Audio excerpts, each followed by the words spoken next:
Olá pessoal, tudo bem? Eu sou o Renan, estamos aqui com um podcast mental e hoje uma convidada especial que eu sou muito fã. Ela, a doutora Elise Trindade. Tudo bem, Tudo Elise? bem, Renan? Que prazer estar aqui contigo. Prazer, que bom que saiu esse podcast, hein? Finalmente, né? Eu tava esperando esse Espera um momento. pouquinho só que eu vou tomar isso daqui, gente. Ela trouxe isso daqui para experimentar. Como que é? É chimarrão mesmo? Chimarrão ou mate? Chimarrão ou mate, porque na verdade é erva mate, né? Então lá a gente fala mais mate mesmo. Mas qual que é o modo mais chique de falar? Mate? Eu acho que os dois, mas é mais comum mate. Mais comum mate, tomando mate. Ó, eu vi que ele já fez o barulhinho, né? Que é quando acaba ali, ó. Muito bem. Isso aí. Queimei a língua, mas... Então, obrigado aí, você está fazendo um trabalho sensacional com a equipe aí da Vida Mental Perícias. Eu queria mandar um abraço aí para os estagiários, para as psicólogas, para todo mundo. E ó, tem mais pessoas que eu vou entrevistar aqui, viu? Mas Elise, vamos lá. Quem que é Elise? Conta aí pra gente. Bom, eu sou psicóloga, né? Trabalho na psicologia jurídica. Mas também sou mãe, né? Também sou madrasta. Também sou supervisora de toda essa equipe, que é um trabalho que eu realmente gosto muito de fazer, né? E parece que não, mas a gente tem uma vida, né? Fora a questão do trabalho. Claro que, como eu gosto muito de trabalhar, né? O trabalho ocupa grande parte do meu tempo e da minha vida, né? Mas a gente também tem aí um tempo que a gente é muitas coisas, né? Então, eu também tenho a minha vida social, com as minhas amigas, que também saem um pouco do contexto da psicologia. E agora sou uma pessoa muito aventureira, então agora eu tô indo morar em Portugal, uma nova aventura, né? Já estive morando lá, tô indo morar de novo. Então, é um pouquinho isso. Legal. E deixa eu te falar, como a psicologia chegou na sua vida? Você escolheu a psicologia ou a psicologia te escolheu? Bom, assim, eu digo que eu meio que nasci, né, filha da psicologia jurídica. Por que eu brinco com isso, né? Porque toda a minha família, o meu pai era psicólogo, é psicólogo, a minha mãe é psicanalista, a minha madrasta era psicóloga, então eu já nasci com um monte de psicólogos, onde a psicologia, ela fazia parte ali do meu dia a dia. A minha mãe conta, Renan, uma história muito engraçada, que ela diz que quando os meus pais tinham ali o momento do almoço, aquela coisa de família, né, geralmente meu pai e minha mãe, como eram da área, conversavam entre eles, tipo, hoje eu atendi uma paciente assim, assado, então a gente acabava pegando, eu e meu irmão, algumas linguagens, né, comuns nesse meio. E daí minha mãe conta que o meu irmão, em vez de a gente se xingar assim, porque tu é um feio, porque tu é um chato, porque tu é um bobo, coisas que os irmãos geralmente fazem, o meu irmão dizia assim pra mim, tu é uma histérica. E eu, que era bem pequenininha, tinha uns 3, 4 anos, eu não me lembro disso, né, mas a minha mãe conta, diz assim, e tu é um nótico excessivo, que era eu tentando falar que era um neurótico obsessivo. Nossa. Então, assim, a psicologia teve sempre na minha vida, né? Depois o meu pai era formado em Direito e depois ele fez a psicologia. Então, eu acompanhei, ele se formou ali logo que eu nasci. E uma outra história curiosa, né? Agora, lembrando também, que meu pai, acho que são meus pais que contam, porque eu não lembro, né? Mas o meu pai era procurador de justiça. E daí, no final da formatura, aquela formatura de pré que tem, assim, Sim. daí a professora fez uma dinâmica perguntando para cada um o que queria ser quando crescesse. Deu, eu quero ser presidente, quero ser jogador de futebol, eu quero ser policial, eu quero ser bombeiro. Perguntaram para mim, o que tu quer ser? E eu disse, procuradora. E daí perguntaram, procuradora? Mas tu sabe o que procurador faz? E eu disse, sei, ele procura a dor das pessoas.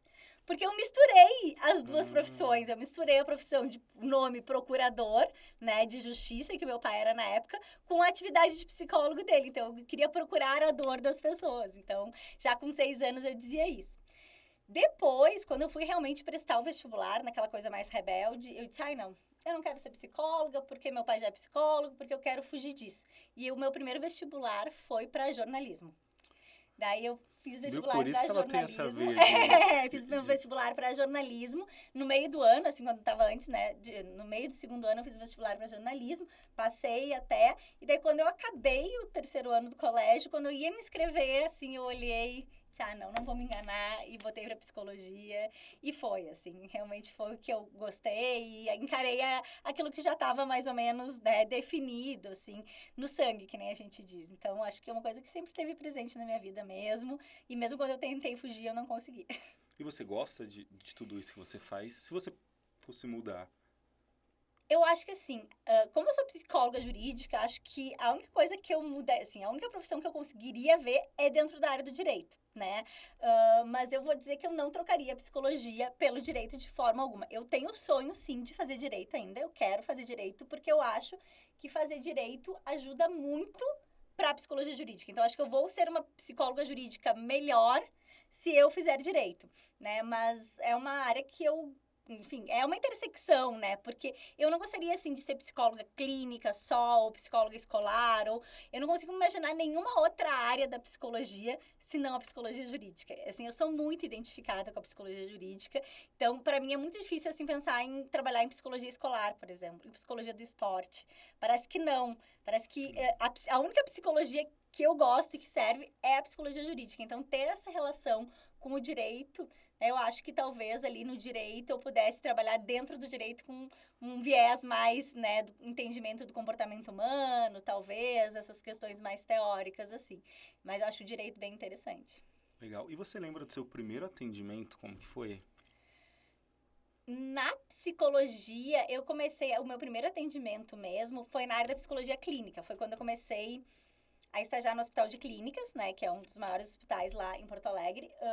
Eu trabalhava na área de psicodiagnóstico, e que é uma área de testagem, porque eu já sempre gostei muito da área de testagem, o que me ajudou bastante, né, na área jurídica também.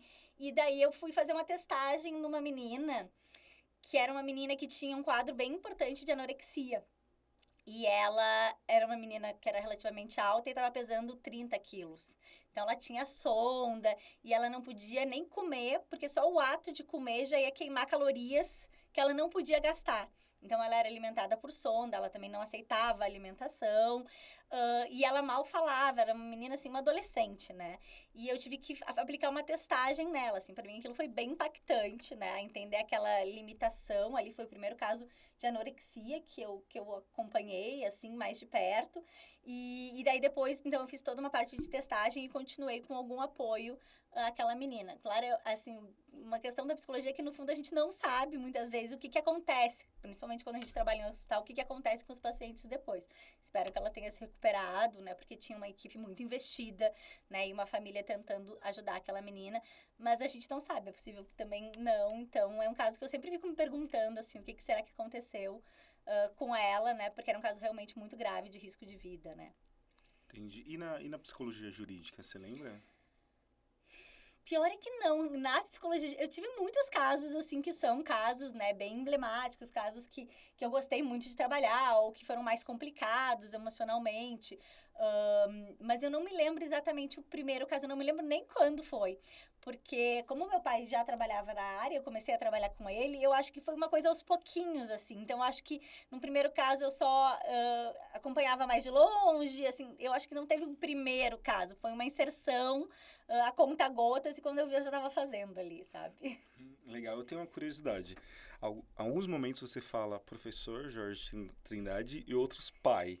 Em qual momento, assim, que você consegue separar isso e existe essa separação? É muito engraçado, porque se tu for ver, quando eu tô falando da minha vida pessoal, eu falo pai, né? Então, e quando eu tô falando de algo profissional, eu falo professor Jorge.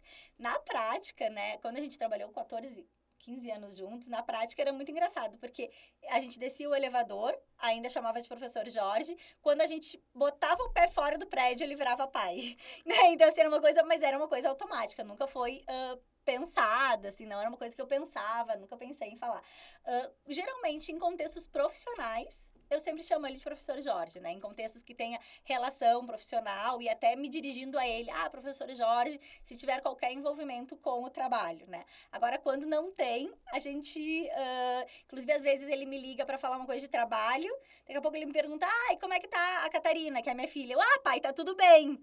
Daí, daqui a pouco, não, então, professor Jorge, sobre aquele caso, ou seja, a gente vai circulando de acordo muito com o assunto mesmo, né?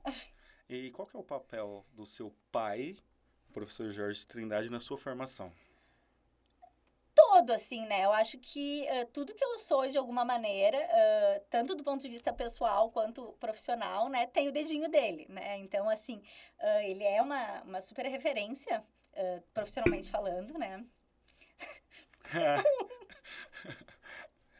E e é muito bom poder ser filha dele, né? Pela pessoa que ele é, por ter um intelectual, né? Mas também por ter um pai participativo, carinhoso e, enfim, muito do que eu sou, a gente até tava brincando ontem com o pessoal da equipe.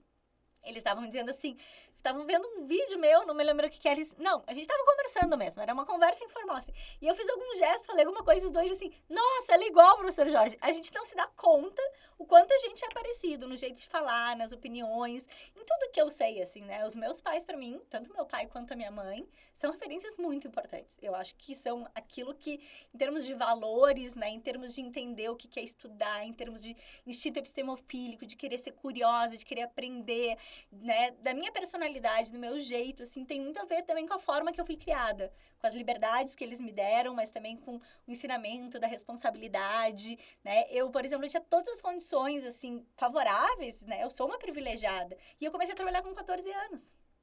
E eu quis trabalhar com 14 anos, né? E eu disse, não, pai, eu quero trabalhar porque... E comecei a ser secretária no Instituto de Psicologia Jorge de Trindade com 14 anos, onde eu trabalhei até os 38, entendeu? Então, foram 24 anos que eu trabalhei lá, né? E eu fui crescendo lá dentro. Então, assim, muito do que eu sou, do que eu quis ser, né? Do que eu me tornei, tem essa mão dos meus pais. Quando eu vejo eu falando profissionalmente, às vezes, eu olho, tipo assim, grande parte do meu discurso foi aprendizado, né, com ele. Na faculdade, isso era um pouco complicado para mim, porque ser filha, né, e na época ele era vice-diretor, assim, então ser filha do diretor, do vice-diretor da psicologia, ter sido aluna dele, foi um pouco difícil, assim, porque tinha aquela coisa, a filha do professor Jorge, né, então isso foi uma fase um pouco mais complicada para mim. Mas, enfim, depois a gente também vai crescendo, vai amadurecendo e vai podendo entender que cada um tem o seu lugar, né? Depois, com a vinda, né, para a vida mental, isso também mudou um pouquinho, porque eu senti essa necessidade, tipo assim, vivi todos esses anos, mas agora eu preciso desbravar e conhecer outros mundos, né? E tive todo o apoio, todo o incentivo dele para isso. E quando eu decidi, então, assim, sair de lá, né? Que eu tinha construído anos e anos para vir para a vida mental, que foi uma aventura, um desafio e construir essa equipe, né? Foi uma decisão difícil. Eu levei muito tempo, né? Para tomar essa decisão, mas que foi muito bacana, porque eu também pude conhecer outros universos e trabalhar com outras pessoas que eu admiro, como o Dr. Eude, construir a nossa equipe hoje, que é maravilhosa. Então, enfim. É isso aí, você viu, gente? Eu consegui tirar lágrimas dela. Toda vez que vem algum convidado aqui que eu consigo isso, eu fico muito... Não caíram lágrimas. Desculpa. Quais são os desafios, assim, os maiores desafios para o psicólogo jurídico? Eu acho que, assim, a gente tem que ter um pouco de sangue frio, né, Renan? Assim, a gente lida com coisas que são muito difíceis, que são muito complicadas.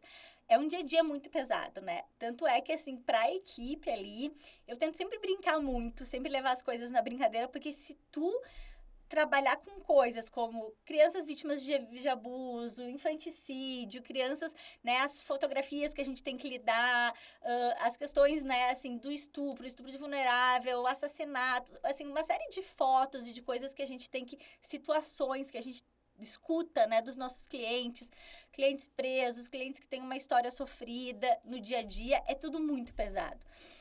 Então, a gente tem que ser muito leve, eu busco ser muito leve, né, no dia a dia. A questão da resiliência, do poder olhar sem julgar. Eu acho que isso é uma coisa, porque a tendência do ser humano é olhar e julgar, né, e poder ter um olhar sobre assim, mas por que levou essa pessoa a fazer isso? Ou por que alguém chega nesse ponto de matar alguém, né, de abusar de alguém, poder estar aberto para olhar outras coisas que não são aquelas coisas, né, que o ser humano busca naturalmente. Então, tem que ter um outro olhar, né? Tem que ter uma resiliência muito grande, tem que ter uma disponibilidade para entender o ser humano, né? Ou seja, dentro das suas fragilidades, das suas limitações, daquilo que... Eu não tô aqui para dizer se tu tá certo ou tá errado em ter matado alguém, eu tô aqui para tentar entender se de alguma forma desse contexto a gente juridicamente pode te auxiliar, né? E às vezes fazer essa separação pensando, tipo, mas ele matou uma pessoa e, tipo, estou ajudando um criminoso, né? Essa separação, ela é muito difícil. Tu tem que ser muito técnico nesse viés, tu tem que ser muito profissional, né? Claro, eu já atendi, por exemplo, agora eu me lembrei um caso, eu atendi um dos primeiros pedófilos que eu atendi na vida, né? E, na época, eu trabalhava lá no Instituto de Psicologia e tinha, assim, em cima umas fotos das minhas irmãs. Eu tenho irmãs bem mais novas que eu. E eu tinha umas fotos da minha irmã. E o primeiro atendimento que eu fiz pra ele, que era um atendimento clínico, ele estava em processo de saída, ele estava preso, ele tinha cumprido toda a pena dele, que tinha sido lá 15 anos, 20 anos, e ele estava voltando, então, para o semiaberto. Então, ele tinha consultas comigo semanalmente para ver se ele poderia se manter no semiaberto e progredir para o regime aberto, né? E daí, a primeira consulta que eu fiz com ele, ele ficou o tempo inteiro falando o que ele faria com as meninas das fotos, que eram as minhas irmãs. E daí é uma coisa super difícil, porque é óbvio que a minha vontade era de pular no pescoço dele e enforcar ele até a morte, né, assim, mas ali não era a Elise, né, e aquelas ali, então assim, ali a gente tem que olhar, parar e pensar assim, nossa, é uma pessoa doente, né, e isso que ela faz parte dessa doença, né? Isso não é uma escolha para ela, isso é uma necessidade muitas vezes, né? E talvez sim ele esteja me testando e talvez sim isso seja para me provocar e eu não posso ceder, eu tenho que usar os conhecimentos da ciência e da psicologia para que isso me blinde e não me afete como sujeito, porque ali eu não sou a Elise pessoa, a Elise mãe, a Elise amiga, eu sou uma profissional que tenho que conseguir entender e interpretar aquilo de uma outra forma. Entendi. Você já foi ameaçado alguma vez? Já, sim. Tem uma história que você me contou, eu queria que você repetisse. Eu fui ameaçada uma vez, né? Eu fui atender... Era um caso de família, eu trabalhava no Fórum Alto Petrópolis, que era... eu trabalhava na vara de família, né? Como perita do judiciário, não como assistente técnica, como perita do judiciário. E era uma disputa, né, de guarda entre uma família que era... de facção, assim, né, criminosa, aonde se disputava uma menininha. Então, a mãe dessa menininha tinha morrido, assassinada, por conta, né, dessas questões da facção. Então, a mãe da menina tinha morrido e a avó dela, que era da facção, queria ficar com a guarda. Então, era uma disputa entre a avó, para ficar com a guarda da neta, e o pai dessa menina. Estavam disputando a guarda. E eu atendi o pai, me orientei de toda a história, né? Fiz o atendimento do pai, atendi a menina. E na hora que eu fui atender a avó, né? Eu abri a porta, assim, e daí ela fui chamar, dona fulana. E daí ela disse assim, botou o dedo assim, bem pequenininha, mais baixinha que eu, imagina, né? Botou o dedo na minha cara e disse assim, Elise Caran Trindade, RG, CPF, eu tava grávida nessa época, ela disse assim, mãe da Catarina, carro tal, endereço tal, casada com tal pessoa, todas as informações. Ela olhou bem fundo no meu olho e disse assim, se tu não me der a guarda da minha neta, tu já sabe. Virou as costas e foi embora. Nossa. Mas é o tipo de coisa que, assim, né, tu respira fundo. Claro que eu acabei me dando por impedida nesse caso, né? Então, fui lá, falei com a juíza, expliquei que, né, não era, assim, o mais importante naquele momento era achar um outro perito, ou então passei a minha impressão para ela, mas não atuei nesse caso, porque também achei mais ético, né? Também não ia dar uma guarda para alguém, né? Sugerir a guarda de alguém que eu não concordava, até porque eu nem tinha avaliado ela para saber se ela era uma boa avó ou não, né? E poderia ficar com a guarda. Então, eu me dei por impedida de atuar nesse caso. Teve um outro que eu não fui ameaçada exatamente, mas foi um caso com a doutora Alcina, que trabalhava comigo, ela era psiquiatra, né? A gente trabalhava sempre juntas em parceria. Inclusive, vocês gravaram aqui. Isso, a gente, exatamente. E a gente estava juntas e tinha uma menina contando uma história, uma periciada, contando uma história bem psicótica, ela estava num surto psicótico, assim. E realmente era um dia muito quente, assim, eu estava muito mal, e daí, por alguma coisa, minha pressão baixou. E sabe quando tu fica meio mal, assim, tu fica tudo meio preto, assim, e tu fica escutando a voz da pessoa, e eu acho que ela, por estar mais psicótica, ela sentiu a minha vulnerabilidade. E daí a gente tava assim, eu e a doutora Alcina, e daqui a pouco, quando eu vejo, ela tá em cima de mim, assim, a vocação é tu! Tipo assim, quase, assim, e a doutora Alcina tirando ela de cima de mim, assim, num surto psicótico, a doutora Alcina meio que conteve ela, assim, daí eu fui meio que voltando a entender o que tava acontecendo, e foi uma situação, assim, bem diferente que eu tive dentro do judiciário até, mas era uma menina muito comprometida, enfim, a gente também acalmou ela, então foi bem, bem diferente essa situação também, não me senti ameaçada, mas quase fui ali agredida, de certa forma, né? Entendi. Doutora, fala um pouco pra gente qual que é o papel ali da Vida Mental Perícias e qual que é o trabalho que hoje a Vida Mental Perícias faz com a sua coordenação. Quando, assim, eu conheci o Dr. Eude, acho que vou voltar um pouquinho atrás, né? Eu conheci o Dr. Eude há muito tempo atrás. Eu conheci ele lá em 2009, quando a gente começou a trabalhar nos acidentes aéreos da TAM. Então, como tinha aquele acidente aéreo que era São Paulo-Porto Alegre, tinha alguns casos em Porto Alegre que precisava de uma equipe local para avaliar se as pessoas precisavam de atendimento. Precisavam continuar o atendimento psicológico. E daí eu tive a oportunidade de conhecer o Dr. Eude e fazer esse trabalho já em parceria com a Vida Mental lá em 2009. Depois a gente foi, né, se conhecendo, enfim, trabalhou em alguns outros casos juntos, a gente se via eventualmente, mas não teve uma relação, assim, muito mais próxima. Às vezes precisava alguma coisa em São Paulo, ele sempre muito solícito, às vezes ele nos chamava, mas nada muito próximo. Daí, na pandemia, a gente tava acabando a pandemia ali, porque eu me lembro que a gente tava de máscaras, né? Mas já dava pra sair, assim. Eu tava em São Paulo, de férias com os meus filhos aqui em São Paulo, e a gente foi num evento do Harry Potter. Tipo uma coisa do Harry Potter lá. E daqui a pouco eu olho, eu conheço essa pessoa. E fiquei naquela coisa, assim, quem é? Sabe quando fica assim, quem é? Não sabia quem era, não sabia quem era. Pronto, daqui a pouco eu me dei conta que era, fui lá buscar no Instagram, não lembrava muito bem o nome dele, fui lá, gente, aquele médico, fui lá falar com ele super querido, super atencioso, daí a gente tirou foto, mandei pro meu pai, foi muito bacana ter encontrado ele ali. E aquilo me acendeu uma luz. Ele, por também ter me visto, estava precisando de uma assessoria para questão de trabalhos, era um trabalho, no caso da Flor de Lis, eu acho que a gente estava fazendo. Enfim, era um trabalho importante que ele precisava de uma assessoria sobre questões de dissonância cognitiva, de alguns aspectos que a gente dominava, assim, bastante. E ele veio procurar a nossa ajuda e a gente se reencontrou aí e começamos né, nessa parceria. E eu já estava com essa ideia de sair do instituto, né? E a gente começou a se reaproximar, eu e o Dr. Eude, né? Eu comecei a ver, assim, o quanto ele é uma pessoa... Já sabia que ele era uma pessoa fantástica, um profissional que eu admirava muito. E vi ali uma oportunidade, até que um dia, muito constrangida, eu perguntei para ele, assim, olha, doutor, se um dia o senhor quiser uma psicóloga, né? Eu estaria disponível. E ele imediatamente, tipo, como assim? Vamos conversar, jamais imaginava. Mas por que tu vai sair do instituto? Eu digo, não, quero coisas novas.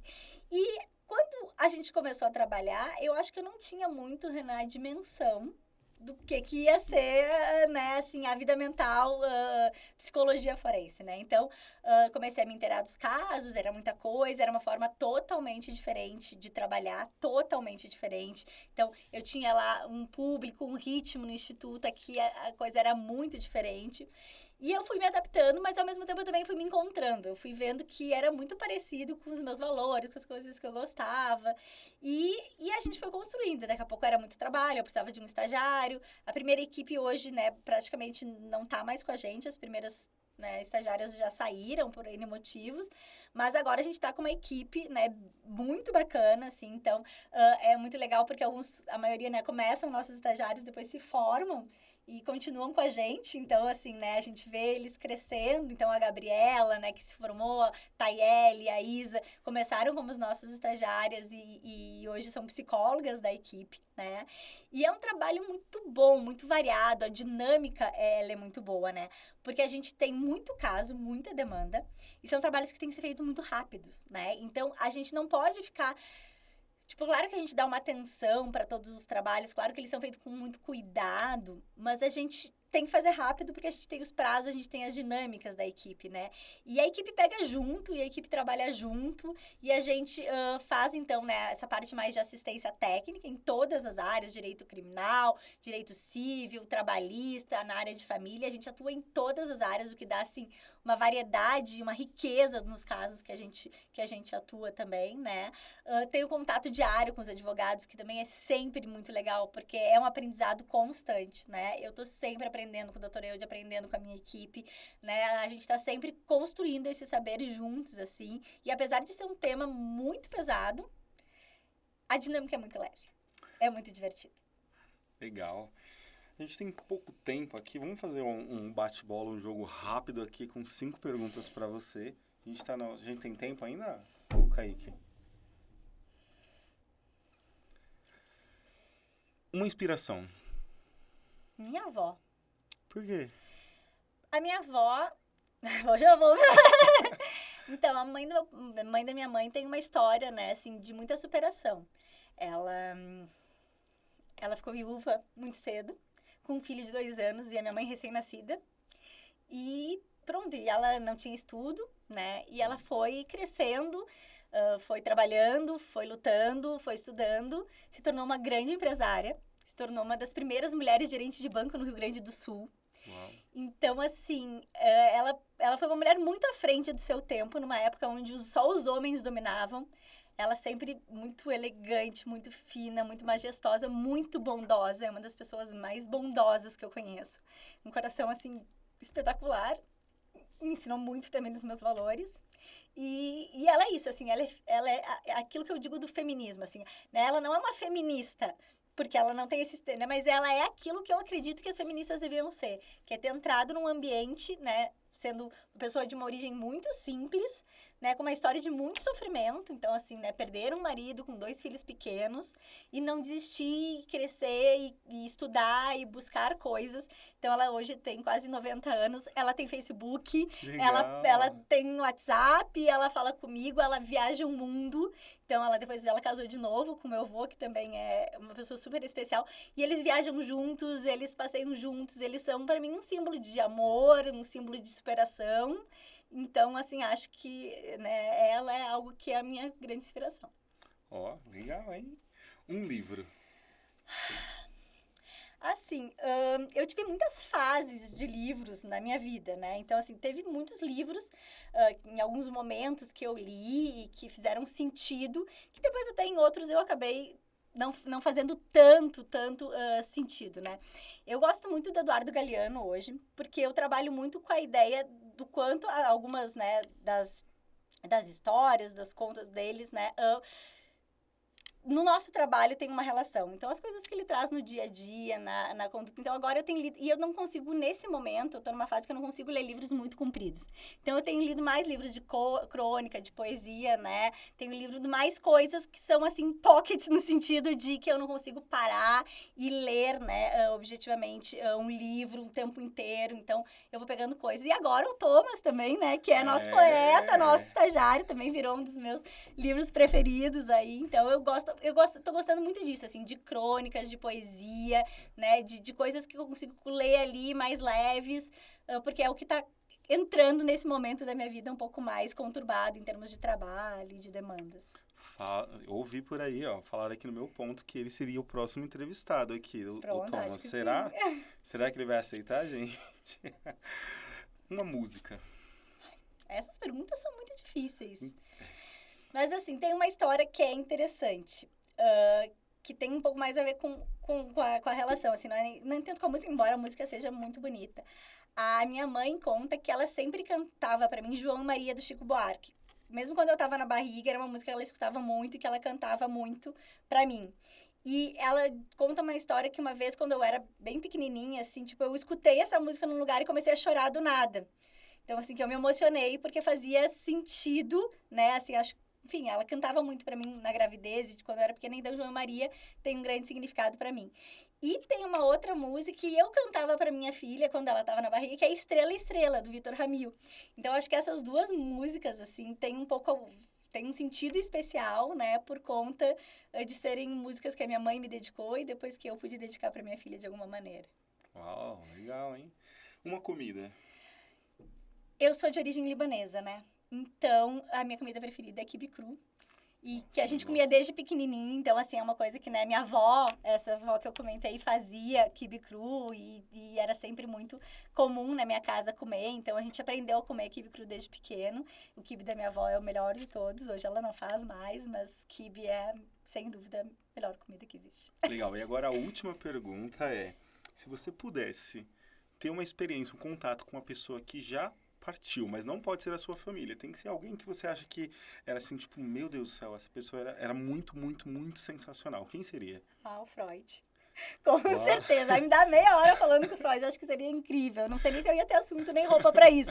Mas eu acho que seria uma pessoa que eu adoraria poder, por conta, né, das teorias que a gente aplica até hoje, por ele ser alguém que transcende a sua geração, né? Ou seja, a gente está aí, né, 100, 200 anos quase falando das mesmas coisas, né, que ele trabalhou, né? Então, é muito bacana, assim, pensar que o que a gente trabalha ainda hoje dentro do entendimento, né, da psicologia, da psicanálise, já estava lá atrás. Então, acho que seria uma pessoa que eu adoraria bater um papo.